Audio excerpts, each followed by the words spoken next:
ดีพ่อแม่พี่น้องป้องปายเบิดสุกคนเนาะ FC ทางช่องหมอภูมิ Channel เนาะวันนี้หมอภูมิก็สิมาตามแนวทางให้พี่น้องคือเก่าเนาะสำหรับเวลาพัฒนาเนาะพี่น้องเนาะของงวดวันที่29เนาะพี่น้องเนาะเราก็มาเบิ่งผลมานำกันเด้อเนาะพี่น้องเนาะเสียดายแรงพี่น้องเอ้ยมื้อนี้เสียดายขนาดพี่น้องบ่อยากให้เว้าเลยเนาะเจาะบ่เข้าพี่น้องเอ้ยเสียดายเนาะพี่น้องเนาะเสียดายที่เว้าเจาะบ่เข้าเนาะมันออกพี่น้องข้างบน369เนาะข้างล่างออก03เสียดายบ่พี่น้องว่า91 92 97 98ข้ามเบิดเนาะ95 96นี่เนาะให้596ออก396 69โอ้ยเสียดายเนาะเข้าแต่เด่นพี่น้องเอ้ยไผเป็นสายรูดก็คงสิปังเนาะพี่น้องเนาะนี่เสียดายที่บ่ภูมิเจาะบ่เข้าพี่น้องเอ้ยเสียดายแรงเนาะถ้าแม่นว่าจับตามนั้นก็อาจสิปังอยู่พี่น้องแบบว่าถ้าจับแบบว่าบ่ได้จับใส่กับชุดวินเนาะจับแบบ192 93นี่ก็สิเข้า303 30อยู่เนาะเพราะฉะนั้นก็ตามกันต่อเนาะครับเนาะของงวดวันที่31เนาะบัดนี้งวดสุดท้ายของปีนี้เด้อพี่น้องเด้อบัดนี้ก็ตามกันต่อเนาะครับเนาะงวด31สุดท้ายของปีนี้พี่น้องสิปังหรือสิตุ๋ยก็มาเบิ่งนำกันเนาะงวดสุดท้ายของปีนี้เนาะครับเนาะมาเบิ่งนำกันเลยพี่น้องงวดสุดท้ายของปีเฮาจะปังบ่เนาะพี่น้องขอให้ปังๆเนาะพี่น้องเนาะสำหรับสุดท้ายของปีนี้แล้วปีหน้าจังว่ากันใหม่เนาะพี่น้องเนาะ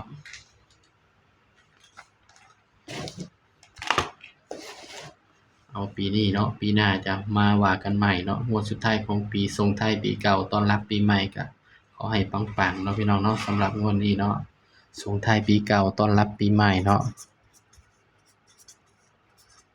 68ก็ส่งท้ายปีเก่าต้อนรับปีใหม่เนาะสำหรับ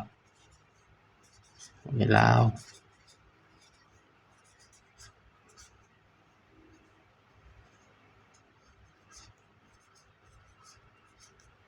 งวดสุดท้ายของปีเลยเด้อครับเด้อ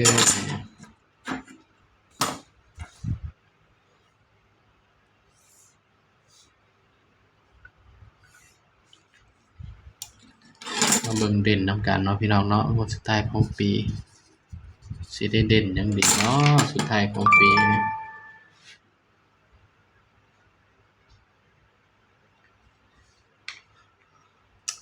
มันออก369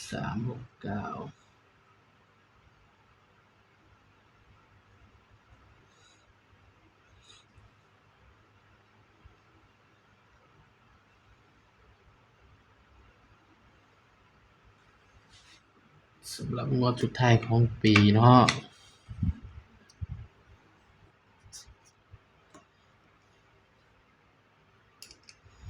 ตัวเด่นให้เด่นไปที่4กับ5เด้อครับเด้อนี่งวดสุดท้ายของปีให้เด่น4กับ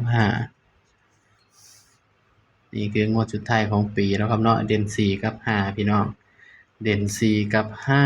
5ย้ำว่าตัวเลขก็เป็นเพียงแนวทางเนาะสำหรับงวดนี้เนาะให้สุดท้ายของปีนี้เนาะพี่น้องเนาะย้ำว่าเป็นเพียงแนวทางเด้อครับเด้อมีเข้ามีหลุดพี่น้องมักก็ตามบ่มักก็เลื่อนผ่านเนาะเว้าก็บ่ฮู้ว่ามันสิออกตัวใดเนาะพี่น้องเนาะเพราะฉะนั้นก็จงมีสติในการ เนาะพี่น้องจับคู่นำกันเลยบัดนี้บ่อยากให้เสียเวลาเนาะจับ4ก่อน43 46 43 46 40 49 53 56 59 50สำหรับชุด3ตัวเนาะ143 153 493นี่ก็เป็นเพียงแนวทางเนาะสำหรับตัวเด่นให้เด่น4เด้อพี่น้องย้ำว่าตัวเลขก็เป็นเพียงแนวทางเด้อครับเด้อบางเทื่อบ่าวอาจสิเจาะบ่เข้าก็ได้เนาะคือมื้อนี้เนาะพี่น้องเนาะเสียดายบ่พี่น้องวะเสียดายอยู่เนาะที่บ่าวเจาะบ่เข้าพี่น้องย้ำว่าตัวเลขก็เป็นเพียงแนวทางเนาะครับเนาะมีเข้ามีหลุดพี่น้องมักก็ตามบ่มักก็เลื่อนผ่านเนาะอีกคู่หนึ่งก็คือมัก59เนาะนี่งวดสุดท้ายของปีนี้เด้อพี่น้องเด้อไปมักก็ตามเนาะพี่น้องเนาะ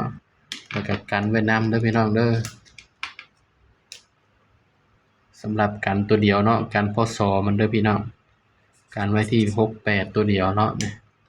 กันเลขพศเนาะครับเนาะนี่สำหรับคลิปนี้เนาะก็ฝากพ่อแม่พี่น้องป้องปายไปทุกคนเนาะช่วยกดไลค์กดแชร์กดให้กำลังใจเบาภูมินี่เด้อพี่น้องเด้อสำหรับคลิปนี้ก็ขอให้พี่น้องปังๆเนาะงวดส่งท้ายปีเก่าต้อนรับปีใหม่เนาะพี่น้องเนาะเพราะฉะนั้นก็ขอให้ปังๆพี่น้องปีหน้าจะมาว่ากันใหม่เนาะพี่น้องเนาะสำหรับแนวทางเวลาพัฒนาเนาะสำหรับคลิปนี้ก็สวัสดีครับ